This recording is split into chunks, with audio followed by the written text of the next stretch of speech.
Dr. Dara here, and I'm here in Mitsuwa, New Jersey, and we're in a Japanese marketplace, and I just got so excited looking at all these products. I just wanted to point out a couple of things to you that are super easy eats and treats that you can make at home. I kind of don't want to tell the secret away because as a sushi chef, everyone's gonna make it at home, but this is so delicious. This is Inari, which is a vegetarian sushi. It's a tofu pocket that's already pre-seasoned, and all you have to do is pop over the can, take out the tofu pockets, you split it open, put rice in it, and there's your vegetarian tofu sushi. It's so delicious. I'll make it at home, but this is gonna go straight into my basket.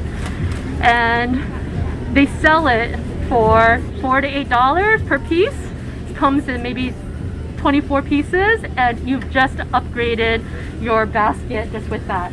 And then going down the aisle, oh my god, I think restaurants are gonna kill me after this when I tell them all their trade secrets. But here we've got lychee, which you can certainly get fresh. A lot of times you just find it in the grocery aisle. This is already canned and it's in a sweet heavy syrup.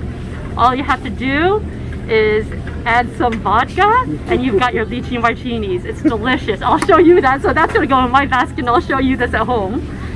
Should we go down the aisle and see what else we've got? Okay.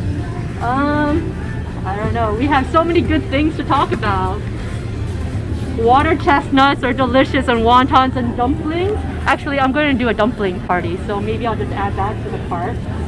Get the cheapest one, or get the one that is made in Taiwan. Ooh, look, we've got salty seasonings. Look, we've got furikake, and there's different rice seasonings. If you have a bowl of rice, all you have to do, instead of adding salt, you just shake this on, and there's different types. There's one with nori, some with wasabi, some with... You know what? Sometimes if I don't know, I just see which one's the most popular by which one's empty. So this is the one I'm going with.